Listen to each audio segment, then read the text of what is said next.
Hello, everybody, and thank you for joining me.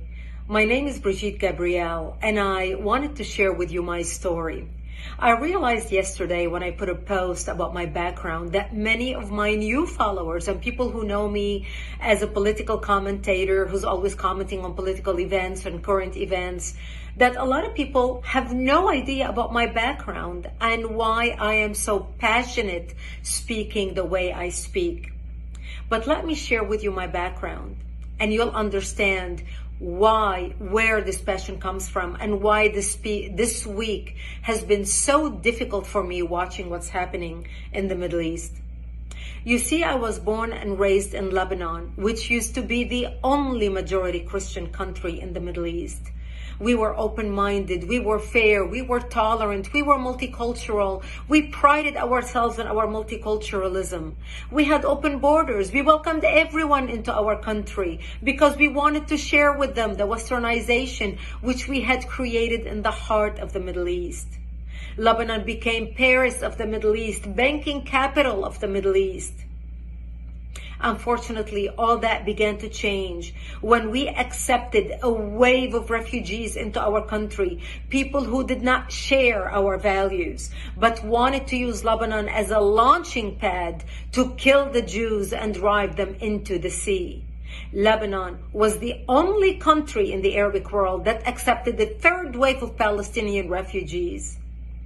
When they came to our country, they wanted to destroy our country. They ended up destroying our country. My 9/11 happened to me in 1975 when radical Islamic Palestinians blew up my home, bringing it down, burying me under the rubble wounded. I ended up in a hospital for 2.5 months. And as I laid in a hospital bed, hooked up to IVs, I would ask my parents, why did they do this to us? And my parents would tell me, because we are Christians, they consider us infidels and they want to kill us. So I learned since I was a 10-year-old little girl that I am wanted dead simply because I was born into the Christian faith and lived in a Christian town. We ended up leaving the hospital and coming back home, but my home was no longer the home I left. I ended up living in a bomb shelter underground in an 8x10 room without electricity, without water, and very little food. And that's where I lived for the next 7 years of my life, from the age of 10 till the age of 17, robbed of my youth. The Palestinian Islamists cut off all water supplies to our town, cut off electricity, cut off food. In order for us to go out and get some greenery, we would go out and dig out dandelions and different greenery that grew around our bomb shelter because it was the only salads we had to eat. To get some water, we would crawl into a nearby spring to get some water because we were surrounded by Islamic Palestinian snipers shooting at us. And every time we left our bomb shelter to the spring to get water, we would say our last goodbyes because we did not know if we're going to come back alive or dead just to get some water. This became my existence.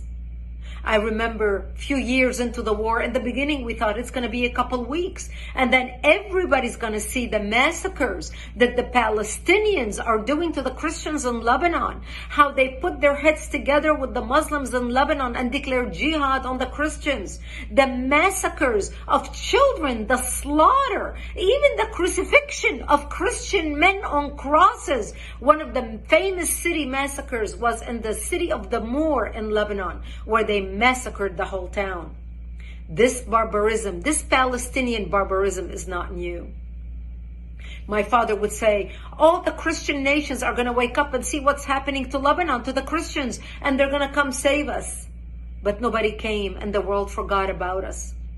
I remember 3 years after living in the bomb shelter, I was 13 years old, and one of our militia, one of our Christian friends stopped by. And he said to me, Brigitte, we heard a lot of chatter on the radio, and we believe tonight we are going to be slaughtered. And he said, if I don't see you tomorrow, I wish you a merciful death. and he left. And I remember at the age of 13, dressing in my Sunday best, my Easter dress, because I wanted to look pretty, because I knew that when they come to slaughter me, there would be no one to bury me, and I wanted to look pretty when I'm dead. And I remember my mother combing my long black hair as I sobbed, begging her, I don't want to die. I'm only 13 years old. Please do something. I don't want to die. And there was nothing my mother could say to me. And I remember sitting in the corner of our bomb shelter, and my father started reading from Psalms. I shall walk into the valley of death and fear no evil, for thou art with me. And my parents said to me, when they come to slaughter us tonight, we will create a distraction. You're an only child. You're a young child. We lived a long life. We will create a distraction, and you just run towards Israel. Run towards the Israeli border and don't look back. You see, we knew if we run to the Jews and beg for help, the Jews are not going to slaughter us, because we had more shared values with them than we had with the Muslims. Thank God I did not have to make that decision that night, because that's the night when Israel came in physically into Lebanon and established the security zone and kicked out the radical Islamic Palestinian element that surrounded our town. And Israel set up artillery bases in the hills surrounding our town. And that's how we survived for another 5 years, until 1982, when Israel invaded Lebanon, working with the Christians, trying to help the Christians take back their country, take back their democracy, and kick out the radical Islamic element that had taken control of the country at that time. We had 11 Islamic terrorist organizations operating out of Lebanon, including the PLO, the Palestinian Liberation Organization. And Israel finally ended up kicking Yasser Arafat and his cronies all the way to Tunisia. And that's how we came out of the bomb shelter and back to rebuilding our lives.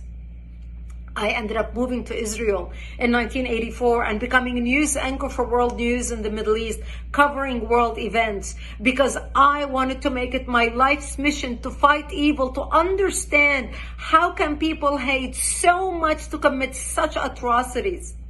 My life story is detailed in a book titled Because They Hate. A survivor of Islamic terrorism warns America. The book sold over 1 million copies. It came out in 2006. I encourage you to read it. I encourage you to order it so you can understand why I fight terrorism, why I speak with such passion and conviction. People who watch me debate people and fight people and care less about the labels people throw at me. They call me radical. They call me a hater. I don't hate anybody. I pray for the Middle East. Today I'm praying for the Jews, for the Palestinians, for the Lebanese, for the innocent people who are dying or who are going to die because of the work of Hamas, because of the work of Hezbollah, because of the work of Iran, because of the crazy radicals who want to kill, who want to create mayhem on the world. We must stand up against barbarism. Barbarism done in the name of any people, of any religion, is not acceptable. Barbarism is when you shoot babies in their cribs. Barbarism is when you decapitate babies. Barbarism is when you rape women and kill them. Barbarism is when you kidnap old grandmas and you kidnap children and you put them in cages with the sole purpose of torturing them and killing them.